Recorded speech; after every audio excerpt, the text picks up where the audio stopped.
Before I even begin responding to SciShow's video, there is a very important philosophical element that needs to be discussed. Labeling and classifying things are effectively human activities. In nature, things don't have labels attached to them and they are not distributed in neat categories. Let's look at an example. This is a cup and this is also a cup. This one is what we call mug, and this one is what we call wine glass or goblet. They are quite distinguished from each other, but they both belong in the cup category. Why? Well, because they have many common traits. They tend to be rather small containers, and they have a handle so we can hold comfortably with one hand. And also, and this is the most important characteristic of a cup, they are all created for the same function. They are used to hold liquids for drinking. Interesting though, a bow could be categorized pretty much the same way. However, we do not put bows in the cup category. Why so? Well, because bows are usually used for more things than just holding liquids. We actually put many solid foods on bows as well. So they serve a different function from cups, and they also lack a handle, so they're not as comfortable as cups to hold with one hand. But unlike categories that we use in our day-to-day life, like crockery categories that can be vague and ambiguous, scientific classifications and categories, they need to be precise and practical. They have to facilitate communication between scientists. They have to be meaningful and leave little or preferably no room at all for ambiguity. But precision and practicality can conflict sometimes. It's not always possible to create categories or systems of classification that are going to be 100% precise and 100% practical. So classifications often have to give up a little bit of precision in order to be more practical, or a little bit of practicality in order to be more precise. Also, classifications can change. Modern taxonomy was created in the 18th century by Swedish botanist Carl Linné. Before then, the way that we classify living organisms was through the Aristotelian taxonomy that dated millennia. Now, the reason why I'm bringing all of this up even before I start my response is because, in one hand, it's important that we don't have a dogmatic view on classifications. Classifications can change and do change in science. And we should keep an open mind and just simply discard the arguments made by SciShow before we even see it. We need to give them a chance to present their argument. On the other hand, we need to understand that scientific classifications need to be clear, practical, precise, meaningful, and useful. Now, even though a perfect classification system is not always possible, if we're going to change one that we have already been using for quite some time for another, the new one needs to be very well demonstrated to improve clarity and facilitate communication between scientists. So, with all of this in mind, let's go. In high school biology, we usually learn that the sexes in humans are fixed and concrete. Whether you're male or female is black and white and rooted in your DNA. Your 23rd pair of chromosomes is either two X chromosomes or an X and a Y. That's it. End of story. Yep, so far, so good. And that's essentially what scientists thought too. But it turns out that sex isn't that straightforward. In fact, biologists today are saying sex is a spectrum. Which biologist though? Because he didn't cite any. In fact, I went through all of their sources and I only found 3 biologists that say that. 2 of them are PhD students. I don't even think they have a published paper yet. The other one is Eric Vilain, who is a geneticist and a physician who spent most of his career working with patients with intersex conditions and is also involved in advocacy for intersex rights. Another biologist that is constantly referred to as defending this notion of having more than 2 biological sexes is Claire Ainsworth. Dr. Ainsworth wrote an article for Nature that is often referred to as defending the idea of having more than 2 biological sexes. It's an article called Sex, Redefined. However, she has clarified on Twitter that she is not defending the argument that there are more than two biological sexes. What she is saying is that in terms of physiology and morphology, there is a continuum. So according to SciShow's own sources, there is only one biologist with academic pedigree that defends the notion that there are more than two sexes or the sex is a spectrum, and that is Eric Vilain. That's it. And the scientific community is still working on understanding and respecting the people who fall in the middle of that spectrum. Except that the scientific community doesn't believe such spectrum exists. Not the way that this video is implying, anyway. To get this out of the way right up front, we're not talking about gender or sexuality here. Fair enough, he's not talking about gender or sexuality. That's clear. What we are talking about today is your biology, including your chromosomes, your hormones, your gonads, and your genitals. So what he's talking about is sex characteristics. Now, there is a little problem with that, because that's not quite how science classifies biological sex. Remember my explanation about bowls and cups in the beginning of this video? Well, it can help us with an analogy right now. If you remember, cups and bowls have many common characteristics, but we classify them differently because they have a different function. Well, the way we classify biological sex is quite similar. Males and females of the same species have many characteristics in common, but they have different functions on roles in the process of producing an offspring of said species, a process that we call sexual reproduction. Sexual reproduction is the way by which two eukaryotes of the same species replicate, combine, and mix their genes, and they do so by getting it on and producing an offspring. Oh, well, your little boy is just adorable. Well, like Padre, like Nino, you know what I'm saying? Now, what we call female are the type of organisms that produce a gamete or haploid cell called ova, while males are the type of organisms that produce the gamete called sperm. In the vast majority of eukaryotes, there is no third type of gamete, humans included. There are only two options. An organism generally produces one or the other, so they are classified as male or female. Now, there are some exceptions that produce both. They are called hermaphrodites. So what is important for us to understand now is that when we are talking about biological sex, what we are describing are reproductive roles in eukaryotes.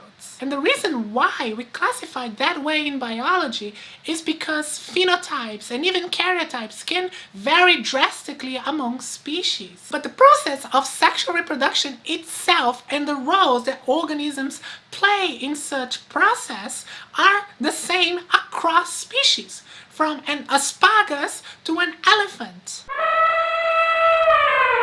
The catch is that these biological features don't always agree with each other. And they certainly don't always conform to those high school health class diagrams that tell us there's a single, universally correct pathway to being male and female. I don't really agree with his usage of the expression correct path. I think typical path would be better, but that's a little bit of nitpicking on my part. I admit that. In fact, it's estimated that nearly 2% of live births are born with congenital conditions of atypical sex development. That basically means that something in their chromosomes, hormones, gonads, or genitals is different from what many people expect of a boy or a girl. Of course, they're going to be different from what people expect. They have atypical development. That's what atypical means. Also, his claim that 2% of births have atypical sex characteristics is incorrect, since many of these conditions only develop during puberty or later in life. This used to be known as being intersex, but these days it's better described as having differences of sexual development, or DSDs. DSDs are in fact more commonly referred as disorders of sexual development in scientific and medical literature. You see, your sex is the result of both sexual determination and sexual differentiation. Remember, he's talking about sexual characteristics, not reproductive role. Sexual determination has to do with what chromosomes you get. Those largely determine what happens to your body during sexual differentiation, the process by which you develop the physiological characteristics associated with your sex. Which are either male or female. Now, the title of this video suggests there are more options, so please tell us which ones are they? Contrary to what you might think, that differentiation doesn't stop when you're born. It continues throughout your life. And that means there are a lot of moments when differences between people can happen. So of course, there are a ton of different outcomes. In terms of sexual characteristics, yeah, absolutely. We tend to put these outcomes into two boxes based on visible anatomy, or what scientists call phenotypes. Phenotypical males have testicles and a penis, while phenotypical females have ovaries, a uterus, a vagina, and vulva. Yep, that's correct. But in reality, none of the traits we use to discriminate between the sexes are truly binary. In the overwhelming majority of cases, and let's estimate 98.5% of the human population, and that's a pretty generous estimate, that is precisely the case. So even if a binary classification of phenotypical primary sex characteristics isn't precise to 100% of our species, it is precise to at least 98.5% of it. As a system of classification, that is remarkably accurate, despite being extremely uncomplicated. A person has either ovaries or testes, and in some extremely rare cases, there are definitely much less than 1.5%, they have what are called ovotestes. That is when they don't fully develop either testicles or ovaries. Now, these cases almost inevitably lead to infertility, and in the rare cases that it doesn't, the person still only develops one kind of gamete. It's either ova or sperm. So they are not hermaphrodites. They are still male or female. And as far as I know, and maybe this video will prove me wrong, there are only two types of gametes in humans. There is no third option. There's a lot of variation within what we call male or female, and there's a lot of overlap that's normal too. Anatomically, someone might look phenotypically female on the outside, but not have ovaries or a uterus, or have tissues from both ovaries and testes. Yep, that happens. It's correct. And genetics aren't any clearer, because when it comes to chromosomes, people don't always just get two X's or an X and a Y. They typically do, though. And atypical karyotypes combinations do happen, but they are very rare. X's and Y's contain genes that help determine sex, with the Y chromosome conferring the genes that enable you to develop male reproductive parts. He means organisms that produce sperm, which is what, makes an organism male. What he didn't explain is that maleism in a zygote is usually determined by one gene called SRY that is present in the Y chromosome. But the processes for producing sperm and eggs are really complicated, and they can lead to lots of different results. In this process, abbreviated version, specialized cells basically duplicate themselves, then undergo 2 rounds of division to produce reproductive cells, or gametes, that have half of the parent's genetic material. So it makes one set of 23 chromosomes. Yep, that's correct. Sometimes the chromosomes don't split into exact sets of 23, and that means there are a whole bunch of possible combinations of X's and Y's that a person can end up with. Yep, that is true. Atypical combinations of chromosomes in humans is a well-established scientific fact. For instance, people can inherit 3 X's or an X and 2 Y's. These folks are normally taller than average. Those with 3 X's have slender builds and sometimes have minor learning disorders. The people who have an X and 2 Y's, on the other hand, tend to have more acne because of the extra testosterone in their systems. In both cases, people retain full fertility. If you paid close attention, you saw that all of these combinations either have a Y chromosome or they don't. So they can still be easily categorized as male or female. It doesn't matter how tall they are, how much acne they have, or how slender they are. Then there's Turner syndrome, which happens when you just get one X. That results in female characteristics, but the people who have it tend to be shorter, don't really go through puberty, and may have mental disabilities and are sterile. But it's still female because they don't have no Y chromosome. Easy. And Klinefelter syndrome, which results from 2 X's and a Y, is the most common chromosomal sex anomaly. It happens in 1 in 600 male births and can cause lower testosterone production and cause incomplete testicular development, though the symptoms can be minor enough that a person isn't diagnosed until later in life. Yeah, in male births. You just said it. He knows that they are male. Now, there's also the fact that all your cells in your body don't necessarily have the same chromosomal makeup, which, like, what?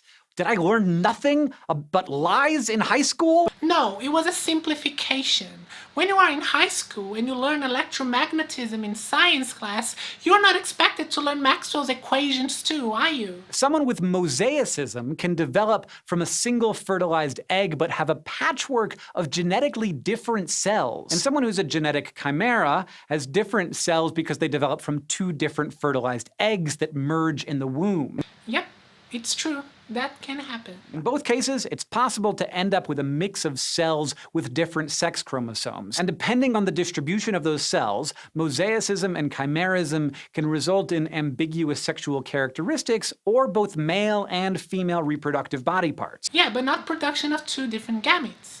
It's either one or the other, as I have already explained. It's even been shown that pregnant people and their fetuses frequently swap stem cells through the placenta in a phenomenon known as microchimerism. That means a chromosomal female can be carrying around XY cells, and her son can have XX1. That's like one cell in every 1,000 maximum. It has absolutely no impact in sexual development. Now, that's a fascinating curiosity, but it's completely pointless to the argument that he set out to make in his videos. But all that said, there are also plenty of people with double X or XY chromosomes that also have differences of sexual development. That's in part because at least 25 genes play a role in sex differentiation. So both mutations and relocations of these genes can result in a range of differences. Yep, variation can happen. We know that. Genes necessary for male development can be swapped onto the X chromosome, for example, or someone can end up with multiple or mutated versions of other sex-determining genes. Yes. Male sexual development is determined by a number of genes, but mostly the SLY genes. That is all correct. But he's still talking about male development. Now, we're almost halfway through the video, and I'm still waiting to know which are the other sexes. So far, he's only been talking about males and females. All of these genes really start to be influential around 6 weeks of development. You see, at 6 weeks, the fetus has a pair of bulges called the gonadal ridges next to its kidneys, and they have the potential to develop into ovaries or testes. A binary then.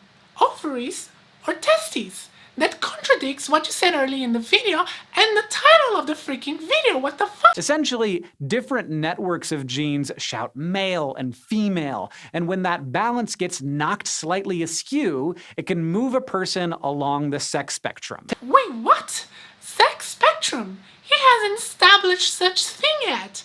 He said there are males and females and variations in sexual development. That's all. In fact, he hasn't even explained what the hell he means by spectrum. Is he talking about a continuum? Is he talking simply about having different variations?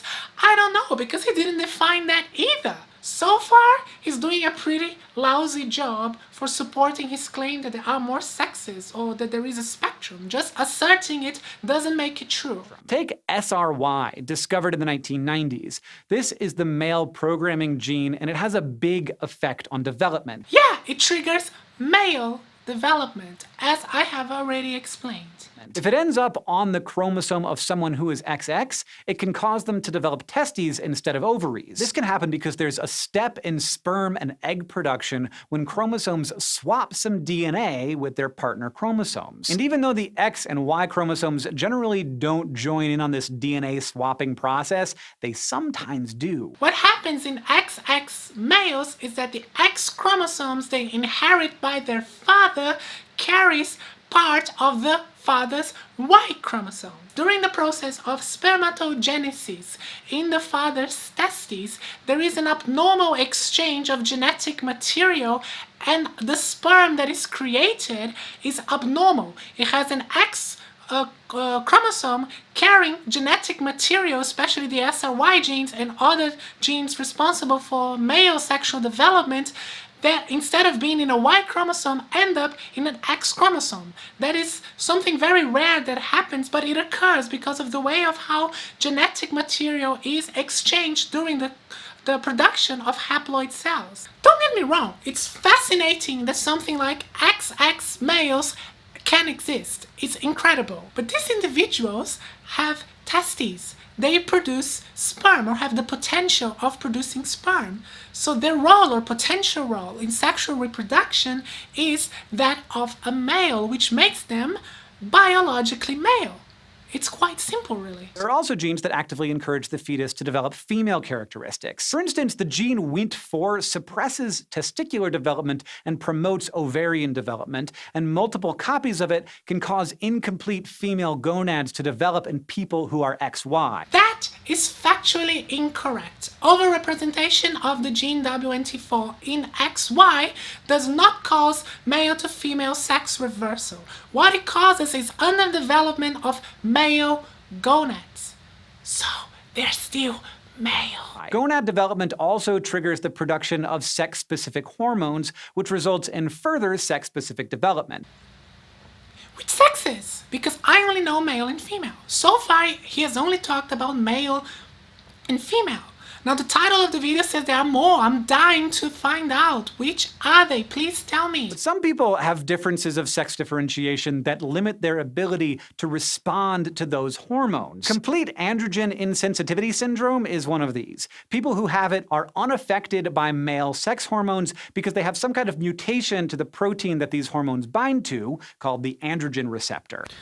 They are males with androgen insensitivity. That means that their body converts testosterone into estrogen. But they don't produce eggs. They produce sperm. And they have the Y chromosome. And they have the SRY gene. So even if their body might look like the body of a woman, they still, and even have some female internal organs, they still are biologically male. There's also congenital adrenal hyperplasia, the most common DSD out there. That's when the adrenal glands underproduce cortisol and overproduce androgens, the male hormone group that includes testosterone. The underproduction of cortisol can lead to health problems, while the overproduction of androgens can lead to external male genitalia paired with internal female gonads in people with XX chromosomes. So despite looking like males and even have penises sometimes, they actually produce eggs and don't have the SRY gene.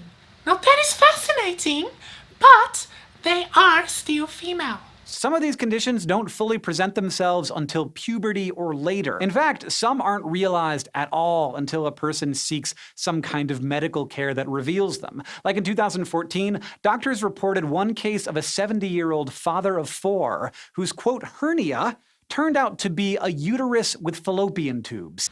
A father of 4, meaning he produced sperm. Now, I'm not gonna give away what his sex was, but it starts with M. But in many cases, differences in sexual development are notable from birth. For those newborns, it may be possible to assign a gender. Wait, what? Say that again, please. Assign a gender. He has said he was definitely not going to talk about gender. To get this out of the way right up front, we're not talking about gender or sexuality here. Why the fuck you lying? Why you always lying? The thing is, with all of the things that can happen during sexual development, when a child is born with an obvious difference of sex development, it's not always clear why. Yep, science doesn't have an explanation for all disorders of sexual development. That is true, but disorders of sexual development don't make different sexes. Back in the 1960s, it was thought that growing up without clearly defined sexual organs would cause emotional trauma. So there was a push towards performing surgery on infants to clearly assign them a sex. Yeah, that still happens actually, and it's pretty awful. No one should have forced surgery on them that is not necessary. An individual should be able to decide for themselves later in life whenever they want to have surgery or not. No one, it's not something that should be forced upon them. I absolutely agree with that. Now for the next couple of minutes, he's gonna go on and talk about stigma regarding DSDs and how people with DSDs have high rate of gender dysphoria and so on. Now this is interesting information, but it's completely not related to the topic of the video and doesn't support his argument for different sexes. So I'm just gonna skip that part and go straight to the end of the video. The problem, of course, is the fact that from clothes to restrooms to organized sports, they are raised in a society that is set up around a binary that just isn't binary. What? What the actual fuck is this? X or XO and XX are female. XXY or XYY and XY are all male. It doesn't matter how many X's you put in front of the Y or how many times you replicate the Y, you are still dividing between males and females. They still have a Y chromosome. They still have the S or Y gene, or they don't. Just because you put them in a little graphic saying that they are different sexes, it doesn't make it so. They're still, as I have explained throughout the video, male or female. They are variations of karyotype. Now that is all very interesting, but it doesn't mean they are different sexes. It doesn't prove anything, and it certainly doesn't make it a better classification, also for reasons I have already explained. Because even though biological sex may seem like one of those things that is relatively straightforward in a very, very complicated world, it's not. What does that even mean? I mean, sure, sexual development is complicated. Now, that is not something new. Scientists know that for quite some time. And the more we learn and understand the intricacies of sexual development, the better we understand these cases of atypicality. But these are not the claims made in the title and thumbnail of the video. They were very bold claims saying that there are more than 2 sexes in humans.